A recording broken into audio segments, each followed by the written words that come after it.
welcome ug happy weekend kinatong tanan mga higala ug mga kaigsuonan. Daghang salamat sa inyong makanunayan ug pagsuporta o pagsunod sa atong tulumanon takna sa pagtuon. Sa dili pa mi mo discuss sa atong lesson karon nga quarter mga kaigsuonan, gusto namo nga i-greet kamo og pinasahi nga malipayon ug mabungahong bagong tuig sa tanan 2019. Amen. Latas sa pila ka mga katuigan mga kaigsuonan ang panalangin sa Ginoo atong gitagamtam patag tuig ug karon niining bagong tuig among handom og mga pag-ampo nga atong matagamtam pagpadayon ang kadagaya sa Dios. Labi na gyud niining tuig 2009 ug ngadto sa unahan. Kuyog nato karon sa atong pagtuon mga higala ang atoang regular nga mga panelists dinhi sa takna sa pagtuon. Dinhi sa akong pikas nga kilid ang atoang guwapo ug buotan nga Sabbath School and Personal Ministries Director sa SPUC, si Pastor Gingging Asoy. Og dinhi sa akong pikas mga kaigsuonan ang ato sab ambungan ug maabtikon nga Health Ministries Director dinhi sa SPUC, walay lain kundi si Doc Ray de la Cruz. Gikan namo dinhi, gusto namo kamo nga ikauban sulod sa kaoras sa atong pagtuon ining bag-o na sab nato ang material sa tibuok nga quarter. Gani ang atong uluhan sa tibuok nga quarter mga kaigsuonan is all about the Book of Revelation. Ato na ning gibalik-balikan og tuon, pero sa matag higayon nga ato siyang pagatukion mga kaigsuonan, bag-o og labas nga mga pagtulunan ang atong makatunan. Amen. Ug niini nga quarter, nasayod kami ug dako ang among pagtuo nga mas mulalum pagyud ang ato ang pagtugkad sa pinadayag mga kaigsuonan ug sa mga lintunganay niini. Ang labaw sa tanan mohatag nato og mas ugdang nga pag-alagad nga matinud-anon ngadto sa atong Dios. Sa dili pa nato pagasugdan ang atong pagtuon ug ang atong pagtimbaya sa atong mga higala ug mga kaigsuonan nga kanunay nagsunod, atong pangayoon ang gasa sa Dios nga mao ang kaalam, buksan ang atong hunahuna ug kasing-kasing pinaagi sa pagampo kuyog ni Pastor Gingging Asoy. Mag-ampo ta, silimbaho nga Dios, nining adlaw nga ipapahulay, dako among kalipay sa pagpasalamat kanimo sa pribilehiyo mong gihatag kanamo nga makahimo kami sa pagtuon sa imong pulong, labi na gyud sa libros pinadayag. Ginoo, ablihi amo sa labutan, tagay kami sa kaalam lang itong gikan kanimo pinaagi sa tabang sa imong balang espiritu. Kung masabtan namo ni karon, mahatag namo ang pinakaimportante nga bahin sa mong leksyon nga maghatag ka na lig-on mintras magkapaabot sa imong pagbalik. Salamat sa kasiguruhan, salamat sa imong paggiya kanamo. Amo kining pangayo tungod lamang sa ngalan ni Jesus nga among manluwas. Amen. Amen.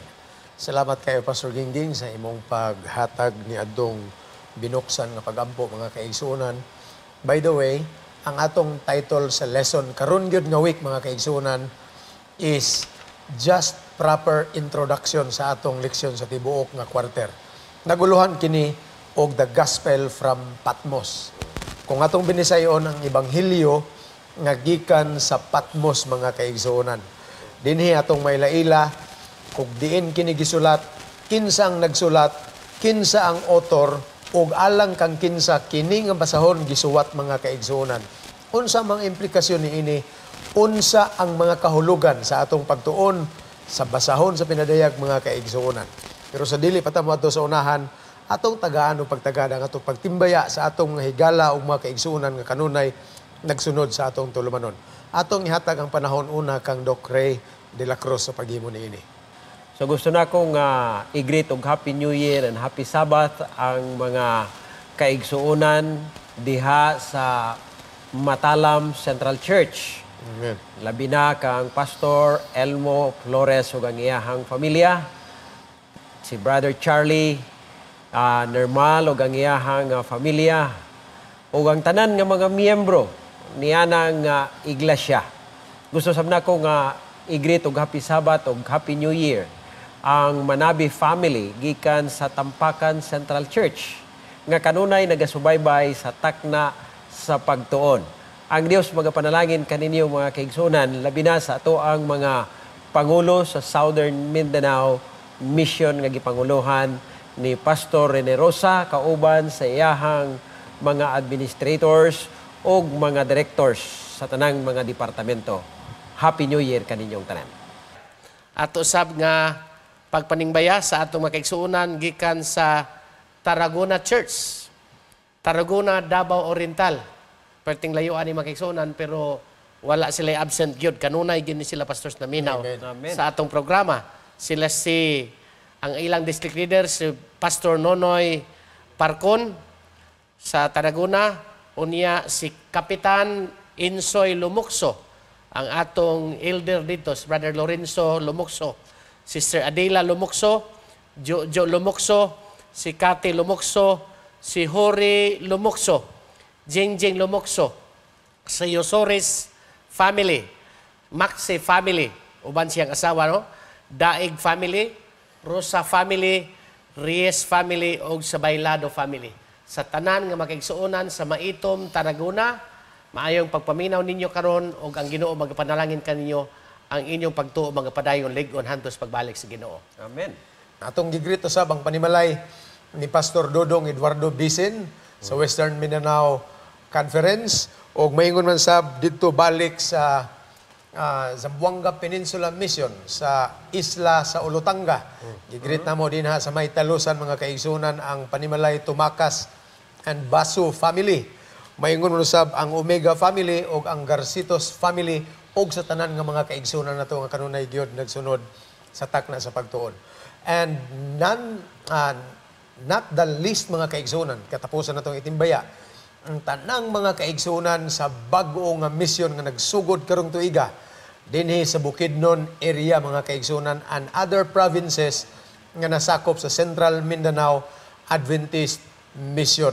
Amen. Malipayon, mabungahon og malambuon nga bag-ong pagsugod sa bag-o nga mission dinha sa Bukidnon area mga kaigsunan. Ang ato mga administrators, si Pastor Jerry Patilingho, ang atong pinalang presidente, si Pastor Lagunday, ang atong executive secretary, o si Brother Dodong Torniado, ang atong Sir. pinalangga nga mamahandi. Happy weekend kinatong tanan. Amen. Now, din hita mga kaigsunan sa atong pagtuon, buksan nato ni pinaagi sa pagbasa sa atong memory text nga makaplagan diha sa Pinadayag, Kapitulo 1, versikulo 3. Gitawag nato ni sa mga kaigsunan og threefold blessings. Katulog gipilo nga mga panalangin. Kining mga katawhan puno sa panalangin mga kaigsunan gumikan sa tulo ka mga butang nga ilang gihimo mahitungod sa Pinadayag mga kaigsunan. Pastor Gingging, can you please read the text and give your opening statements nini nga atong lesson? Nakingon diri sa atong lesson, blessed is he who reads and those who hear the words of this prophecy and keep those things which are written in it, for the time is near. So sa Bisaya pa ni makigsunan, bulahan sila nga nagabasa o sila nagapaminaw sa pulong sa propesiya o nagatuma ni ining mga butanga nga nahisulat ni ini kay ang panahon haduol na. Amen. So doon ay tulo ka butang, pastor, akong nabantayan dire. No? Ang nagbasa, ang nagapaminaw, o dili lang tama sa pagbasa o paminaw, kundi apil ang nagatuma ni ini kay ang panahon haduol na. Yeah. That's right. It means mga kaigsunan nga doon nagyoy talagsaong panalangin nga masinati ang mga katawhan nga mahilambigit sa pagtuon ni ining Pinadayag mga kaigsunan. Sa ato nang gingon kaganina, the writer is John the Revelator. O kung atong nailhan kini si John the Revelator mga kaigsunan, usa ni siya sa mga gospel writers. Kung imong tanawon ang first 4 books in the New Testament mga kaigsunan, Matthew, Marcos, Lucas ug Juan, mao ni sila ang nagsaysay sa kinabuhi ni Ginoong gikan sa iyang pagkatao hangtod sa iyang pagkahamtong ug bisan sa iyang paglansang ngadto sa krus og sa iyang pagkabanhaw bisan pa sa iyang pagkayab ngadto sa langit. Kining sumpay mga kaigsunan nga gisulat ni Juan, which is the book of Revelation, sumpay ni kung asa naputol ang kinabuhi ni Ginoong Hesus sa 4 Gospels. The only difference is it is very prophetic in its effect. Gani, sugdan ni Juan mga kaigsunan ang ministeryo ni Jesus kung diin kini natapos sa iyang pagkayab ngadto sa langit didto sa 4 Gospels. Diin kini gisulat ni Juan didto sa isla sa Patmos mga kaigsunan samtang siya gipriso o gi-exile didto gumikan sa iyang pagwali sa ebanghelyo. Kinsa ang nag-reveal ni ining butanga sa atong nakita dinhi sa lesson mga kaigsuonan, walay lain kundi si Ginoong Hesus, because the title itself says the revelation of Jesus Christ. Kung nato lang tanawon mga kaigsunan sa atong verse nga gisaysay ni Pastor Gingging kaganina, ang mga bulahan, ang kabulahanan masinati sa mga tao nga nagbasa, which means part of the study mga kaigsunan. Nagtuon, nahilambigit sa basahon sa pinadayag.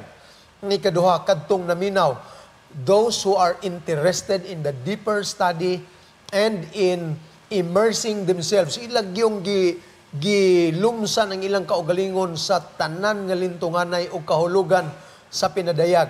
Ug labaw sa tanan, ang ikatulo nga gideclare nga bulahan mga kaigsunan, sila nga nagatuman sa gisulti ni ining basahon sa pinadayag mga kaigsunan. Doon nalay daghang mga issues ilabi na gyud karong presente nga panahon. Gumikan kay sa original nga pinulungan, ang word revelation is apokalipsis. Apokalipsis. Medyo matanghagaon siya nga pulong mga kaigsunan, puno sa daghang kahulugan, puno sa daghan nga mga talinghaga, gumikan kay mao ni ang iyahang ngalan. And in fact, the world today gives a quite negative connotation sa maong meaning. Magisgot gani ka og Hollywood, pag-ingon mga kaubanan nato dinhi og apocalypse, murag yun og end of the world, unya nagkalandrakas na ang panghitabo, gubat nga makalilisang ang gihulagway mga kaigsunan. And we come to think of it as a negative word mga igsoon. But if you try to study deeper the book of Revelation, imong masabtan mga kaigsunan nga walay talinghaga nga dili binuksan gumikan sab sa kahulugan sa pangalan sa libro mismo mga kaigsunan. Gipadayag kung binisaya pa ang pagpadayag ni Kristo o ang pagpahibalo ni Kristo, ang bugna ni Kristo, ang pagbutyag ni Kristo sa mga butang umalabot nga may kalabutan sa atong pagpanganda mga kaigsunan sa katapusan sa panahon. Atong ihatag ni Doc Ray de la Cruz ang iyahang additional nga ideas ni ining bahina mga igsoon. Maayong buntag mga kaigsuonan, no? Kung atong tanawon, daghan ang mga katawhan nga magalikay sa pagtuon ni ini nga bahin sa balaan nga kasulatan, Pastor Gingging o Pastor Hesbon. Tungod kay ilahang rason nga lisod masabtan. Apan ni ining bahina mga kaigsuonan, gusto nako nga ipasantop sa atong hunahuna nga ang libro sa pinadayag gituyo na sa Ginoo sa paghatag kanato nga numan tungod kay kini mao atong giya ug maghatag kanatong kalipay alang sa tanan nga mga miyembro sa atong iglesia niining kapanahunan. Busa tungod kay kini naghatag og giya, naghatag og comfort kanatong tanan. Ingon pa sa atong leksyon nga wala untay bisan kinsa nga magunahuna nga tungod kay kini dili maesplikar, dili masabtan ang mga kahulugan sa mga simbolo sa pinadayag, dili na lang natutun-an anang libruha.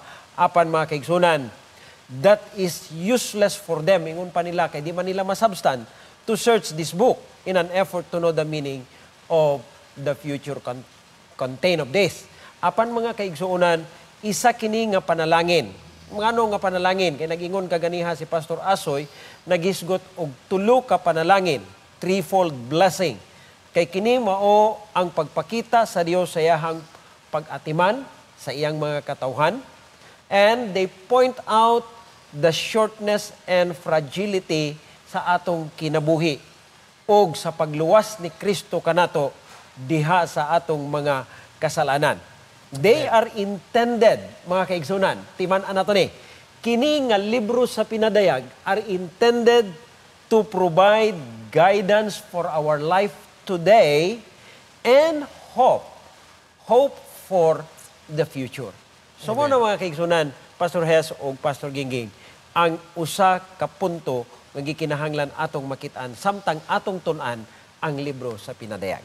Yeah, salamat kayo, Doc Ray. Karon nga introductory nga part sa tibuok nga basahon sa pinadayag mga kaigsunan. Ayaw mo kabalaka, bisag dili nato ni mausap ang tanang pagkaon karon mga kaigsunan. Ang tibuok nga quarter for 3 months, we are going to make a deeper study on the aspects. Labi na gyud kadtong mga imahe bitaw nga gipangisgutan, ang mga mananap, ang mga mapintas nga mga mananap, kining tanan nga mga images nga gihatag ingon nga kabahin sa mga matanghagaon nga mga tema dinhi sa pinadayag mga kaigsunan ato ning pagatukion. But as part of the introduction for the week, for the entire quarter, dunay 5 kadagko nga mga tema ang balasahon sa pinadayag mga kaigsunan. Una niini is the centrality of Jesus Christ. Amen. Si Kristo gyud ang gihimong kinatung-an mga kaigsunan niining pinadayag. Labaw sa tanan, giuluhan kini og the revelation of Jesus Christ, which means padayag kini or propesiya mahitungod kang Kristo o pagpadayag kini nga gikan usab kang Kristo mismo mga kaigsunan.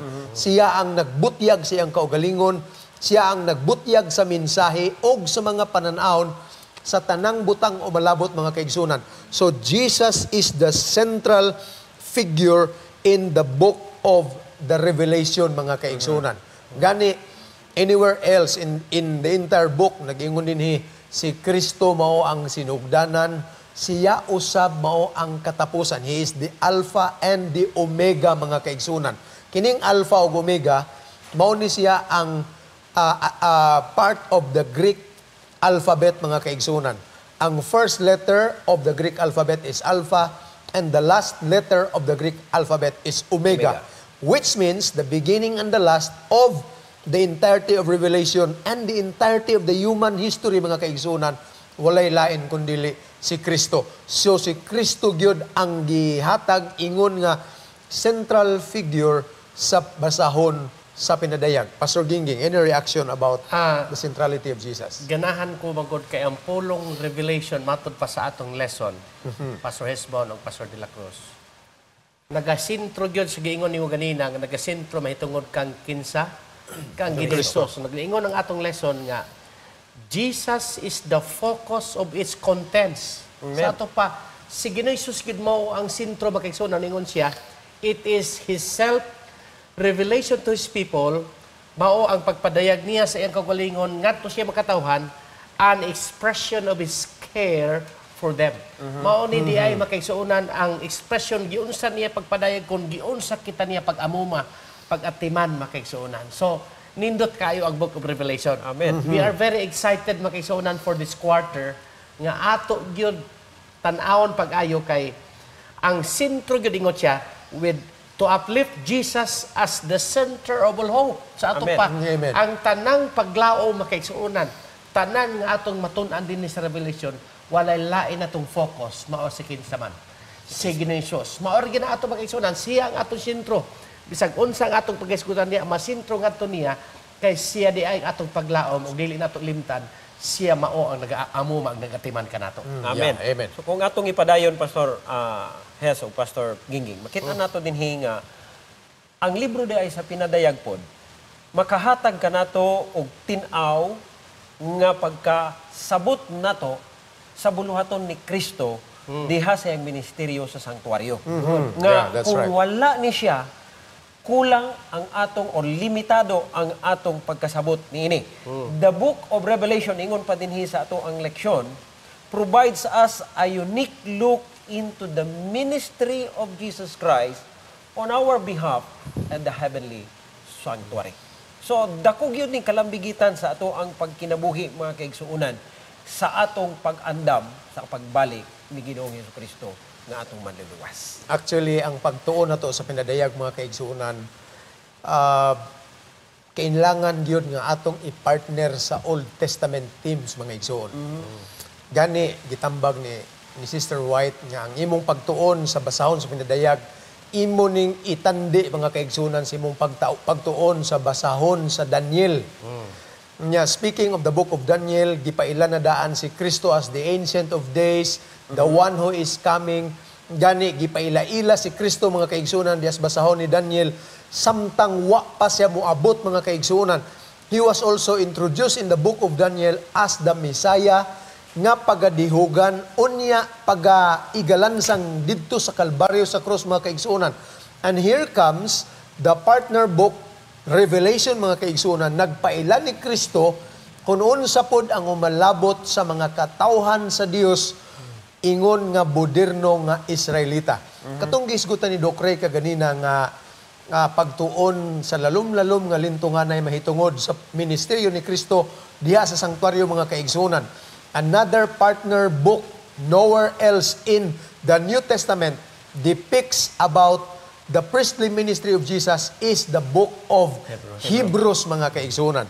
Kung imong tanawon sab ang pagpasabot kung unsa si Kristo sa pinadayag nga mao ang atong tigpataliwala, mga kaigsunan, dinhi sa partner book in Hebrews, mga kaigsunan, imong masabtan usab nga si Kristo mo'y atong labaw nga saserdote sa langitnon nga sanktuaryo.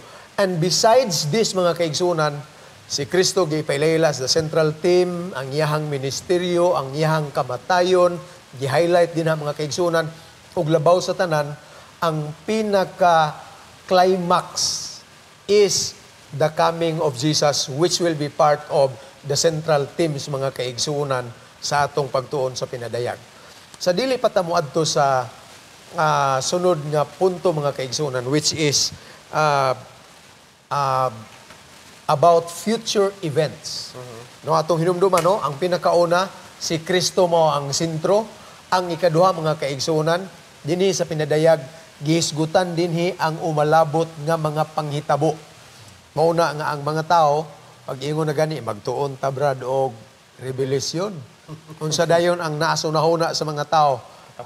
End of the world, 666, marka sa mananap nga mapintas. Pero kana, mga kaigsunan, tipik lang na siya. Atong balikan unya ang more elaborate nga pagtuon sa katapusan nga mga panghitabo pagkatapos ni ini nga break. Ayaw mo hawa din, ha, kay mubalik dayon ang takna sa pagtuon human ini mubo nga break.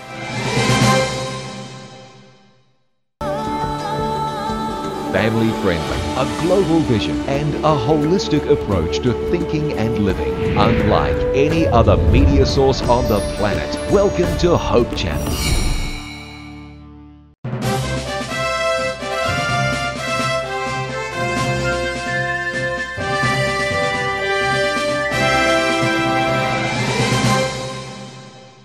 Welcome back, mga higala. Salamat sa inyong pagpabilin din, ha, sa inyong mga TV sets o mga radio. Lipayon kami nga padayonon nato ang ato ang pagtuon sa mas lalom nga paagi sa introduction sa atong material karon nga quarter, mga kaigsunan. Dinhi sa atong lesson na dinhi ang mga katuyuan sa basahon sa pinadayag. Gani naghisgot kini nga gi-highlight niini mo ni ang point number 2, gi-highlight ni ining basahon, mga kaigsunan, ang umalabot nga mga panghitabo. Dili lang ni panghitabo sa katapusan, mga kaigsunan, but gikan sa panahon nga gisulat kini ni Juan Revelador, mga kaigsunan, bisan pa hangtod sa kapanahonan nga moabot na ang pagbalik ni Kristo nga dinha usab mahitabo ang adlaw sa pagpumanhaw. Ug dili lang dinhi kuto, mga kaigsunan, even after how people are going to live human sa pagbalik ni Kristo, gihisgutan gani dinha ang 1,000 ka mga katuigan nga bakasyon nga mausab ni ang paghukom sa mga balaan, mga kaigsunan, dito sa langit. And lastly, after that, the experience of hellfire after 1,000 years, mga kaigsunan. We will find that in the last 3 chapters in the book of Revelation, particularly 20, 21, and 22. Og human ini, mga kaigsunan, gi-highlight sab ang umalabot nga hulagway sa tanang mga linuwas dito sa bagong langit ug bagong mga yuta. This will be eternity, mga kaigsunan. Atong ihatag ni Pastor Gingging ang uban pa nga mga purpose ngano nga gisulat kining basahona, mga kaigsunan. Mga kaigsunan, salamat Pastor Hesbon. Ang unang-una gyud, mga kaigsunan, nga tuyo nganong gisulat ang libro sa pinadayag. Labi na gyud kining mga prophecies dinhi Nag-ingon ang atong lesson aron to assure us that no matter what the future brings, God is in control. Usahay makaigsuonan mawad-an tag paglaom daw mawad-an kitag paglaom. Pero bisag unsa pay mahitabo makaigsuonan, ang atong leksyon nagapahimangno nato nga kining mga propesiya nga gisulat dinhi sa libros pinadayag nagapahimangno gid nga dili gid ta ang ngayan mabalakas ato kinabuhi naman tanan nga panghitabo makaigsuonan ang Ginoo nagahawid kanato siya ay nagakontrolar sa tanan nga panghitabo. Usahay mingon ta nga wa nang gipaglaom pero makaigsuonan kung naa ang Ginoo sa imong kinabuhi bisag unsa pay mahitabo siya gihapon nagakontrolar makaigsuonan. Nagingon siya dinhi Revelation's prophecy has two practical purposes, and that is to teach us how to live today and to prepare us for the future. Tudloan kita unsaon pag kinabuhi karon ug unsaon nato pag-andam alang sa umalabot.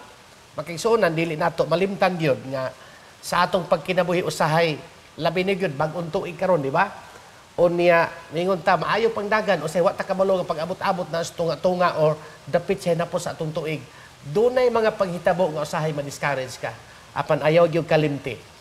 Ang Ginoo kanunay nagahawid kanimo. He is in control sa tanan nga panghitabo sa atong kinabuhi. Dugang Pastor Gingging o Pastor Hisbon nga kining purpose sa Book of Revelation giingon kaganihan ni Pastor Asoy nga kini maggiya kanato saon nato pag kinabuhi ni ining katapusan mga panahon o mag-andam kanato alang sa kaugmaon. Apan adunay mga daghan mga tao nga gusto mahibaw-an ang tanang detalye sa mga nagakahitabo sa malabot nga panahon. Apan ang Book of Revelation aduna siya limitasyon. Kung atong tanawon dinhi limitasyon kanang word nga limitasyon nga akong gigamit nga dili ang tanan nga gusto nato mahibaw-an nga detalye sa atong kinabuhi sa unahan naa sa Book of Revelation. Kaya naingon pa siya dinhi, the end time prophecy are not revealed to satisfy our obsessive curiosity about the future. The book reveals only those, tanawon ninyo ni aspect of the future important for us to know. Nasayod ang Ginoo kung unsay mga importanteng mga butang nga angay natong mahibaw-an. They are disclosed to impress upon us the seriousness of what will happen so that we will realize our dependence to God. In that dependence, we will obey Him. So makita nato din mga kaigsunan nga ang gipadayag sa libro sa pinadayag kanang mga importante nga magamit nato sa ato ang kinabuhi. Mo gani nga gikinahanglan mao ning magtabang nato unsaon nato pag kinabuhi sa katapusan nga mga panahon kay kini naghatag kanato og giya mga kaigsunan og kini nga mga impormasyon nga naa sa libro sa pinadayag igo na kini mga kaigsunan nga kita magkinabuhi kung atong subayon kini magkinabuhi ta nga Kristohanon ug maandam gayud kita sa pagbalik ni ining atong manluluwas nga si Ginoong Hesus. Daghang salamat gyud sa inyong mga gihatag nga mga pagtampo, no? Pastor Gingging, you have something to say? Naalala ko yung nabantayat sa atong lesson. Nga, gi-emphasize po sa atong lesson nga. Naay mga tao nga event-centered ba? Magsigigwali nga hadlok ko nila ang tao sa revelation. Labi na aron mo tabang sa buhat. Dili man na mao makigsunan. Gi-emphasize sa atong lesson kay dapat ang atong tutukan si Kristo. Dili nang mga panghitabo lang. Usahay, na may mga tao, partner nga, musimba lang kay naglunop na. Musimba lang kay naglinog na. Kana event-centered na. Mga sentro lang. Pero ngayon diri nga na ako na yung magiwali nga mga tao nga hadloko nila ang ilang kwan. Aron nga ang ilang ministry, makasapi silang daghan. Makisunan, right. Dili na mo. Ang ato nga, himuag yun nga, nag-ingon matos Pastor De La Cruz kanila, to realize our dependence on God, o ngayon siya diri, in that dependence, obey Him. So, ang sentro yun makaisuunan sa Revelation, siya yun mismo. Dili kay magwali ta aron mahadlok mga tao sa mga paghitabo. Dili na mao. Kaya nga naman, ang atong tutukan, ang Kristo, na may atong gilagaran, nga maunay tuyo yun makaisuunan, ngano nga nangalagad ta siya yun mismo, dili ang mga panghitabo sa kalibutan. Amen. Mo nagingon din sa atong leksyon, Pastor Heso, Pastor Ginga, mo ning misuse sa mao nga propesiya, o kini misinterpretation sa mao nga propesiya. Kay gigamit man nga panghadlok gigamit man nga dili insakto, dili na makit-an ang sentro sa mao nga libro nga mao si Kristo. Yeah, so tanan na to nga mga kaigsunan nga nagsunod yun, no? Atong bantayan nga when the book of Revelation speaks of the word future events, mga kaigsunan, nagsulti kini mahitungod sa umalabot. Which means, apil sa atong panahon karon og bisan sa nahitabo sa nanglabay nga mga katuigan in our perspective, mga kaigsunan. Nganuman, gikan sa panahon ni San Juan, Revelador, mga kaigsunan, hangtod karon almost more or less 2,000 years. Sukad nga gisulat kini nga pindadayag, mga kaigsunan, hangtod sa atong panahon karon. Gani, gi-highlight din ang 7 churches. Kining 7 churches, mga kaigsunan, are actually speaking of the stages of church life in church history, mga kaigsunan. Gani, gihisgutan sa dinha ang pipila ka matang sa mga mananap, nga mga mapintas nga nagsimbolo og mga imperyo og mga world powers. Gingharian. Nahitabo na sa milabay nga mga katuigan, mga kaigsunan. Apil na niini ang pagsupres sa kamatuoran. Nagtago-tago ang mga Waldensians dito sa Alps Mountains, bisan ang adlaw ng ipapahulay sa atong nahibaluan sa kasaysayan, mga kaigsunan.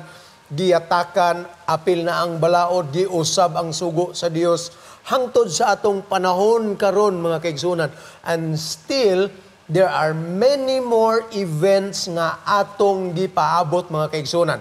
Sama pananglitan, kining gitawag og pagbubo sa katapusang 7 ka hampak, kining gitawag usab nato nga massive persecution, pagsira sa kaluwasan. Gi-highlight ni mga kaigsunan og mao ni ang giatangan sa mga tao.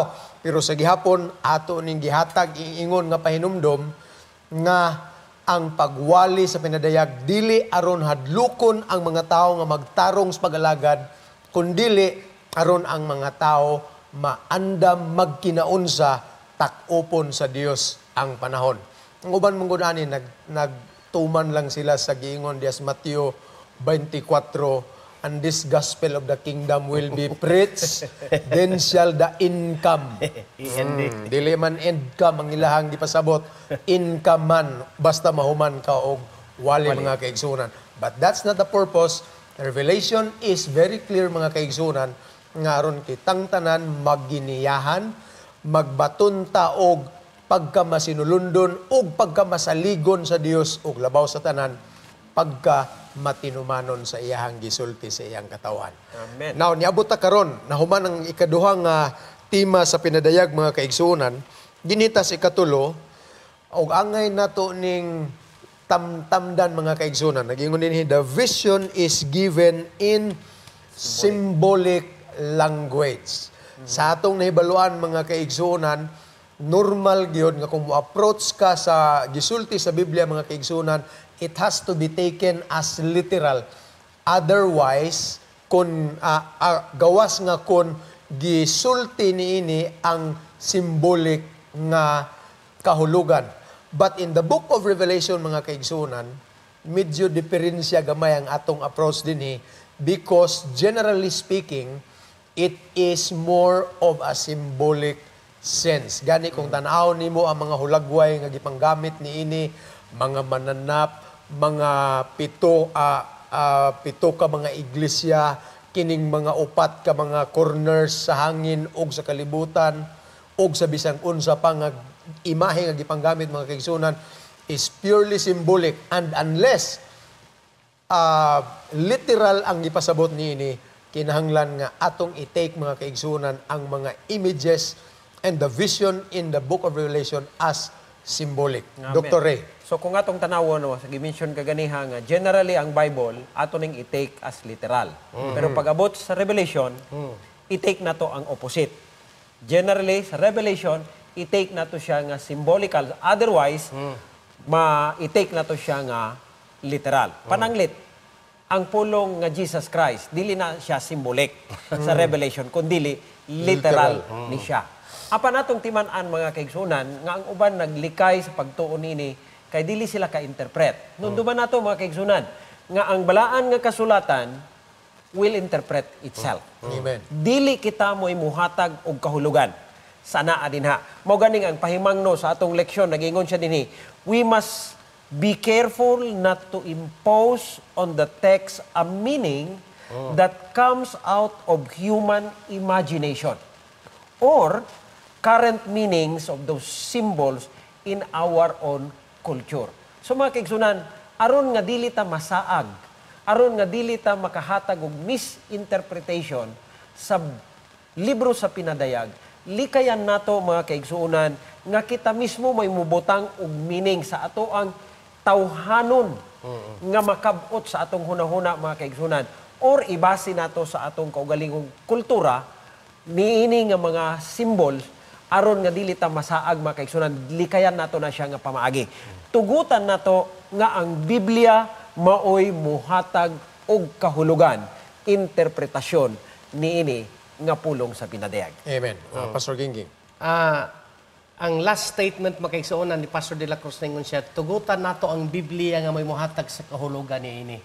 Gusto lang nako idugang ni makaigsuonan kay kinahanglan sa idugang ni siya nga punto mao ni nga nag-ingon ang atong lesson.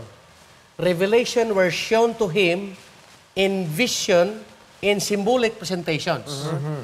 Guided by the Holy Spirit, John faithfully recorded these symbolic presentations as he had seen them in the visions.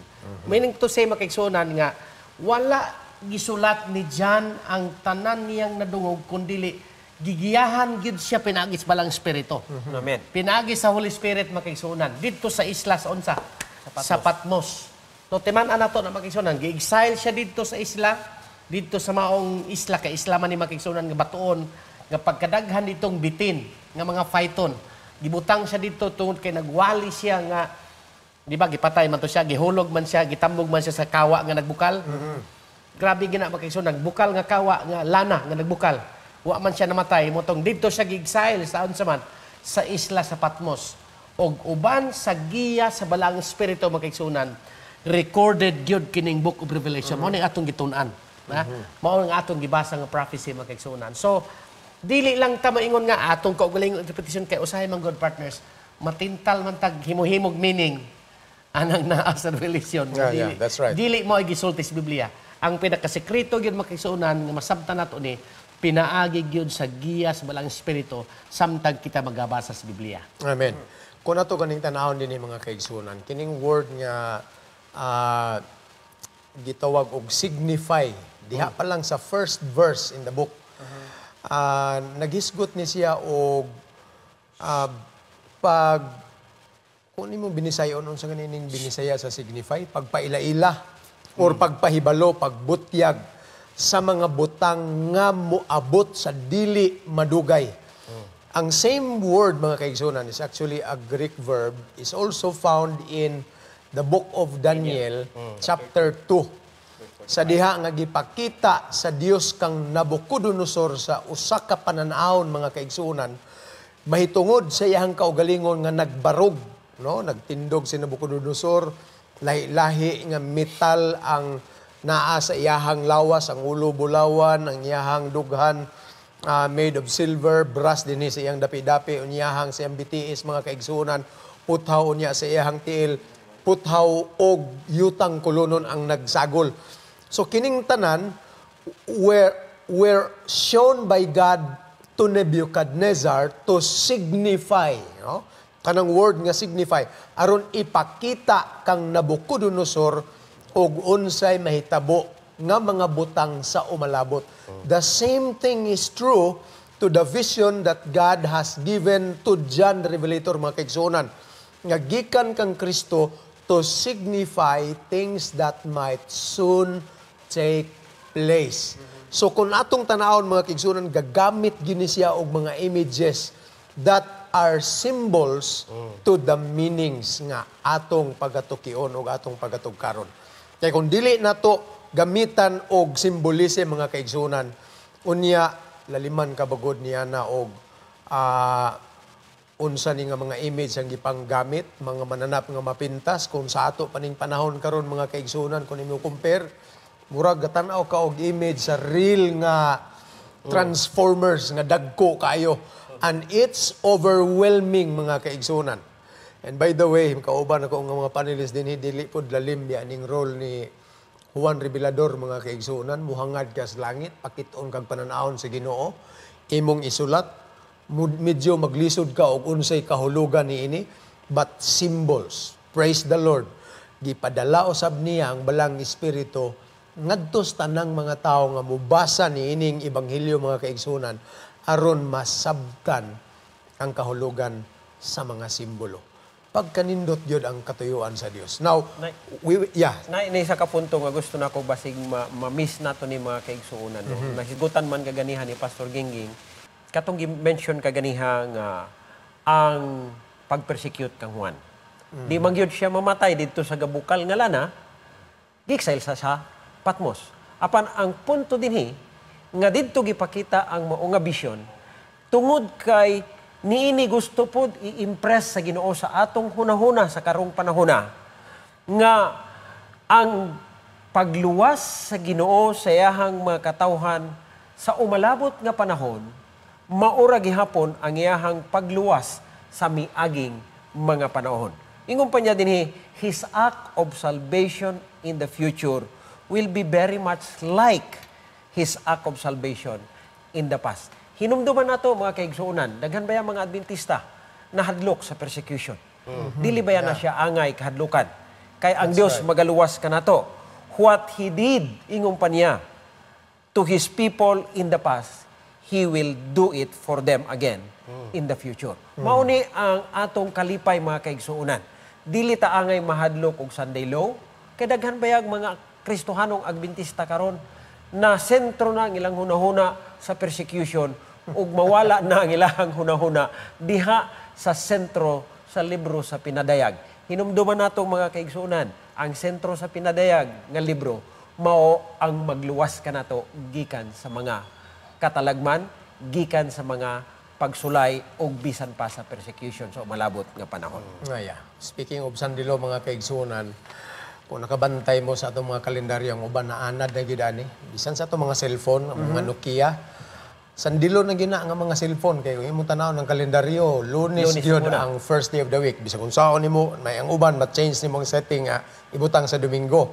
Pero gi-accustom gyud ang una-una sa mga tao karon, mga kalendar karong bag-o ninyo, ang Watson's calendar, mga kaigsunan, Lunes na ang unang adlaw sa semana, and the seventh day of the week is Sunday. Imagine nimo na, aron masibo lang yun nga ang adlaw nga kapito, mga kaigsunan, ng Biblia, Domingo na. But we all know, according to our dictionaries and history itself tells that Saturday is the seventh day of the week. So kining mga kausaban, mga kaigsunan, anad na taniini nga maluto tang daan sa atong kaugalingong mantika, aron sayo na lang kay implementar ang pinugsanay nga pagbantay sa Domingo, ingon nga adlaw nga igpapahulay, mga kaigsunan. Now, let's go to the next theme dinhi sa atong basahon sa Pinadayag, mga kaigsunan. Kining emphasis sa Trinity. Kining pagka-Dios nga may tulo ka persona, Dios Amahan, Dios Anak, o Dios Espiritu Santo. Abi ninyo, mga kaigsunan, daghan na kaayo ang nagbitay sa iri mahitungod ni ining doktrinaha. Ug ang ayan natong bantayan, mga kaigsunan, that the book of Revelation is giving its foundational emphasis nga ang Trinity, mga kaigsunan, ang pagka-Dios, tulog yun ka persona. Ang uban manggod, ilan ang giridyos ang balang espiritu as only the force and the influence of the Father and the Son. He is no longer a person of the Godhead, mga kaigsunan. Pero kung imong tanawon din sa Pinadayag, di-emphasize din nga ang Dios Amahan adunay iyang kaugalingong role, to Him be the glory forever and ever, mga kaigsunan. Kinsa pa ang gi-highlight? Jesus as the Son. Gani nasay tulo ka mga roles nga gihimo, nagpakamatay, nabanhaw ug naghari. Unya ang balang espiritu, mga kaigsunan, which is symbolized by the seven spirits, nga mao ang nagdumala sa tanan nga mga affairs of the seven churches all across, mga kaigsunan. So, these three persons in the Godhead, usa ka Dios, lahi-lahi ang ilang functions, mga kaigsunan, is part of the emphasis of our lesson for this entirety of the book of Revelation, mga kaigsunan. Pastor Gingging, you have anything to say about the point? Yeah, seven spirits. It's about the Holy Spirit. Di ba mga kaigsunan? Ayaw ninyo kalibti nga ang pulong, ang word nga number 7 means fullness or completeness. So gituyo na pagpahulagway mga kaigsunan nga gi-emphasize gid pag-ayo ang three persons, the Father, the Son, and the Holy Spirit. Kay ang Holy Spirit mga kaigsunan, dunay dako kayo nga active kayo ang iyang role sa pag-uban sa 7 churches or sa 7 ka mga iglesia sa iyang kapanahonan sa panahon ni John. Og nagpasabot na magkaigsunan nga sa atong panahon karon, hangtod karon ang balaang espiritu nagaministeryo gihapon sa atong kapanahonan sa atong presente nga iglesia. Dili gitabiyaan sa Holy Spirit kay ang 3 persons aktibo na kanunay sa atong adlaw-adlaw nga pagkinabuhi makigsunan. So nindot kayo, di ba? Remember, the word 7 or number 7 means completeness or fullness. Mao na ang pulong number 7. 7 spirits, 7 trumpets, di ba? 7 churches. Importante kaya nga ito na masabtan kay ang Ginoo, dili niya gusto nga dili makumpleto ang iyang pagministeryo alang nato labi na gyud sa atong kapanahonan karon mga kaigsunan. Nakoy gusto nga isumpay ana nga kanang pulong nga 7 nitaw nga it signifies completeness. Tungod kay kung atong tanawon ang atong leksyon mga kaigsunan, gihatag ang balaang espiritu aron ang atong pagsaksi. Kay kini siya ingon pa niya ni God's people through history, enabling them to fulfill their calling. Bisan unsaon nato pagsaksi mga kaigsunan, bisan unsaon nato pagmensahe. Wala. Kung wala ang balaang espiritu, Amen. dili makumpleto ang mensahe mga kaigsuunan nga atong ginadala sa mga katawhan. Hinumduman nato, dili baya kita mo'y mutandog sa kasing-kasing sa tao. Ang balaang espiritu mo'y mo kumpleto sa pagtandog sa kasing-kasing sa tao, aron kini mutugyan sa iyahang kasing-kasing og kinabuhi ngadto sa Dios. So instrumento lang ta. Instrumento lang Ang ta. gahom sa Ginoo mao gyud mo kumpleto sa iyang buhat makigsunan. Pinaagi sa espiritu. Pinagi sa tabang sa balang espiritu. Oo. Amen. Nangutan naman ta mga kaigsunan, ug unsa pod ang role sa amahan sa Godhead. Actually, gi-describe siya sa book sa Revelation nga walay pagkausab. He is the same yesterday, today, and forever, mga kaigsunan. Mao na ang pasalig sa Dios alang kanatong tanan. And about the role of Jesus Christ, siya mga kaigsunan, ginahimo siyang sakripisyo, nagpakamatay, unya pagkahuman na banhaw siya, ingon nga inunahang bunga, sa tanan unya nga mga nangamatay, siya ang patinga mga kaigsunan, nga nabanhaw, busa, kitang tanan usab nga mga matay, mabanhaw, gumikan siya pagkabanhaw. And lastly, Jesus is being figured as the one who reigns with the Father. Amen. He will reign forever and ever, mga kaigsunan.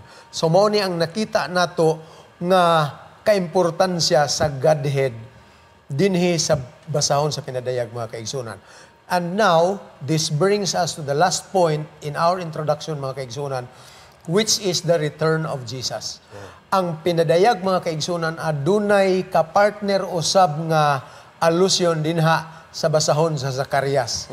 Atong ihatag ni Doc Ray de la Cruz ang ihang paghulagway ni ining galintungan na mga igsoon. So kung makita nato mga kaigsuonan, no, ang pinadayag nagagamit sa daang tugon ug makita nato dinhi ang shift o pagbalhin mga kaigsuonan gikan sa Yahweh ngadto kang Kristo.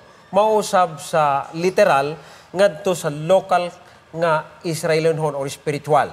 Gikan sa worldwide nga impact sa pagsangyaw sa mayong balita ngadto sa lokal nga mga kaiglesiyahan. So tanawon nato ani nga parallel mga kaigsuonan sa libro sa Zacarias ug sa pinadayag. Kung atong tanawon sa Zacarias kapitulo 12 bersikulo 7 ug 8, naghisgot may tungod kang Yahweh nga umalabot.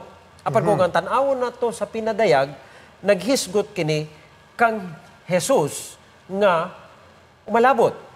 In Zacarias chapter 12 verse 10, it is Yahweh who is pierced. Apan sa Revelation mga kaigsunan, ang nakaangkon dinhi og samad mao si Jesus. In Zechariah, it is the inhabitant of Jerusalem who see God comes. Apan sa pinadayag, it is the whole earth that sees Jesus come. In Zechariah mga kaigsunan, chapter 12, verse 11 and 12, it is the clan of Jerusalem mao'y nagbangutan. Apan diha sa pinadayag, ang tribo sa tibuok nga mga katawhan sa yuta mao'y nagbangutan. So makita nato dinhi mga kaigsunan from the general to specific shift niini nga application sa libro sa pinadayag gibasi sa daang tugon padulong ngadto sa bag-ong tugon. Salamat. Mao ni siya Doc. mga kaigsunan ang impact sa tuang iglesia. Yeah, amen. Daghang kayong salamat, Doc Ray, niya ng mga interesting allusions mga kaigsunan between the book of Revelation and Old Testament books mga kaigsunan, particularly in the book of Zechariah. Kung natong tanawon din sa kinatibukan mga kaigsunan, the book of Revelation is actually a revelation of Jesus Christ. Amen. Ug dili lang ang kinsa ug unsa ug ang gihimo ni Kristo ang gipakita dinhi mga kaigsunan, kundi even the very climax of what Jesus is going to do to His people, to the inhabitants of the earth mga kaigsunan, mao gyud ni ang pinakadakong buhing paglaom kanatong tanan. Imaginon ang kalibutan gumikan sa pinadayag mga kaigsunan, masabtan nimo nga gibuhat kini sa Dios sa record sa Genesis chapter 1. Gisugdan ang kalibutan mga kaigsunan, gumikan siyang gugma og takupan usab ang saysay sa yuta sa katawhan dinhi sa yuta mga kaigsunan, gumikan siyang gugma. But the only difference is kung sa panahon ni Adan ug ni Iba mga kaigsunan, ang Dios was their constant presence, makikistorya kanila, ang mga manulunda makikauban kanila every now and then in that unfallen earth mga kaigsunan. Dito sa bagong langit o bagong yuta mga kaigsunan, when everything would have been restored pagkatapos noon niya sa impierno mga kaigsunan nga malimpyuhan kining yuta, imagine nimo ang saad ni Kristo nagkanayon, I will be where you are. Amen. Gani giingon niya dinha sa Juan kapitulo 14 mga kaigsunan, that where I am, there you may be also. The book of Revelation is also depicting nga dili lang kining kilibutan nga adunay binuhat mga kaigsunan, kundi naapay ubang planeta nga gibuhat ang Dios. But imagine, dili dinhi sa ubang planeta ang anak sa Dios makigkauban sa walay katapusan, kundi dinhi ni ining yutaa nga nahulog, naganto sa sala, sa pila ka mga katuigan, giluwas ni Kristo sa iyang kamatayon, iyang gipataliwad-an mga kaigsunan siyang ministeryo, og iyang balikan, og labaw sa tanan, iyang puy-an, uban siyang saad, that where I am, there you may be also. Amen. Pagkanindot mga kaigsunan sa mensahe nga atong makaplagan dinhi sa basahon sa pinadayag, ug mao'y among handom og hagit kanatong tanan samtang atong ubanan pagtuon ang mosunod pa nga mga leksyon niini nga quarter all about the book of Revelation mga kaigsunan. Kami dinhi sa takna sa pagtuon, Pastor Gingging Asoy, Pastor Ray de la Cruz mga kaigsunan, magapanghinaot nga mas mulalom ang atong pagtuo ngadto sa Dios, mas matugkad nato ang atong kagikan ug ang atong padulngan mga kaigsunan. Amen. Gumikan kay gibutyag ni Kristo ang tanang butang umalabot ug may kaangutan kini mga kaigsunan dinhi sa itong mga kasing-kasing. Amen. Sa dili pa dato ni pagkatapuson, atong ihatag ang mga parting statements ni atong mga kauban mga kaigsunan dinhi sa studio. Mga kaigsunan, ang katapusan nga pulong nga akong ihatag kaninyo mao nga dili kita mamuhi dili kita magabiya sa atong pagtuo, magapabilin kita nga lig-on sa atong pagtuo ngadto sa Ginoo. Tungod kay dili na gid siya modugay, nagasaad siyang mobalik. Tawgon niya ang tanan niyang mga linuwas kapag kauban kaniya ng langit tong puloy-anan. O nga matag usa ka nato, inigbalik niya, pahira niya ang tanang luha gikan sa atong mga mata. Wala na'y kamatayon, wala na'y kasakitan, lunlun kalipay na atong mabatnan. Mga higalang mga kaigsunan, mao na ibugtong natong paglaom nga hawiran nato siya. Mao na ang atong pagpadasig sa libro sa Revelation. Nga mabalik ang Ginoo, dili na siya maglangan alang sa pagkuha natong tanan. Amen. Amen. Mga kaigsunan, samtang kita magatuon sa libro sa pinadayag ni ini nga quarter, ablihan nato ang atong mga kasing-kasing. Kay si Mrs. White nagingon, those whose heart are open to the reception of truth will be enabled to understand His teachings and will be granted the blessing promise to those who hear the word of this prophecy and keep those things which are written therein. Aron maangkon nato, mga kaigsunan, ang panalangin. Niini nga pulong, niini nga pinadayag, libros pinadayag, ablihan nato ang atong kasing-kasing, niini nga mga kamatuoran, aron kita mahimong maandam sa pagbalik sa atong Ginoo o atong manluluwas nga si Ginoong Hesus, nga maoy sentro sa libro sa pinadayag. Ang Dios magapanalangin kanatong tanan, mga kaigsunan, og Happy New Year. Dahang kayong salamat no sa inyong papagiguban atong pagkatakupan kini atong pagtuon sa unang higayon niining tuig 2019, mga kaigsunan, uban sa amuhang mga pagpanghinaot ug mga pagampo nga ang Dios kanunay magapanalangin kanato. Amen. Duyog niining mga bag-ong resolusyon sa atong kinabuhi samtang magasugod kita sa bagong tuig, mga kaigsunan.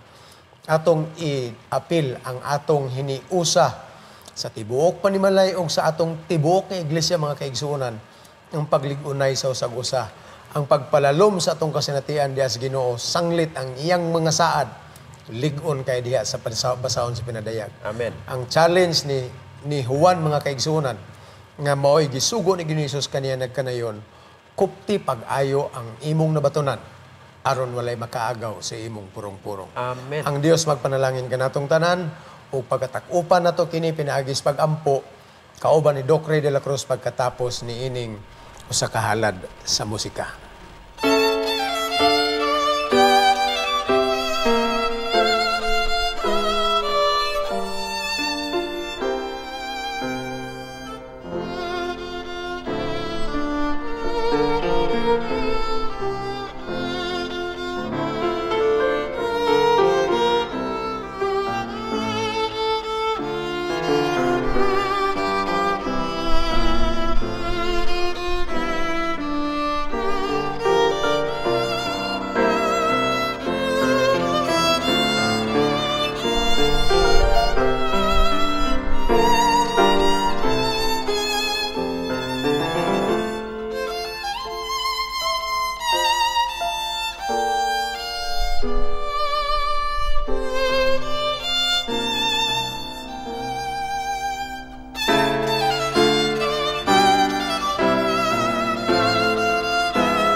Gamhanan namo nga Dios.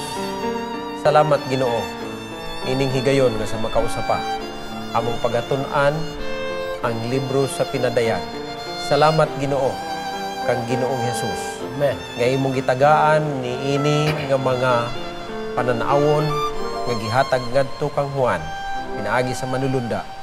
Ginoo, salamat nga kini maghatag ka namong giya kung unsaon namo pagkinabuhi niining mga katapusan mga panahon kung naghatag ka na mong paglaom sa imong haduon na Amen. pagbalik. Salamat Ginoo sa pagpanalangin sa mga kaigsuunan, mga kaigalaan nga nagatanaw o nagapaminaw sa mga radyo, nagatanaw sa internet o bisan pa sa ilang mga telebisyon. Salamat Ginoo nga ikaw magagiya usab ngadto kanila sa lalom-lalom nga pagtuon ni ini nga libro sa pinadayag. Sa ngalan Ginoong Hesus. Amen. Amen.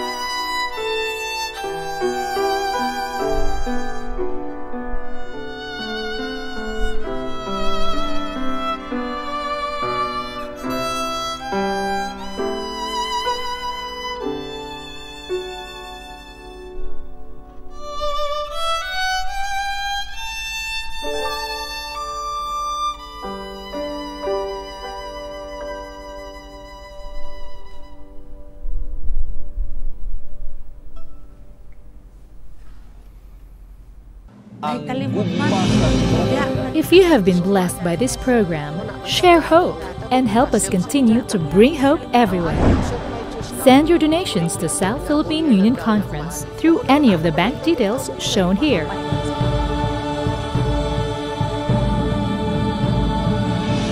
Hope Channel, sharing love, changing lives. Hope Channel is educational, inspirational, focusing on lifestyle and health, and offering programs to young and old alike that teach health, culture, positive values, and spirituality. Welcome to Hope Channel.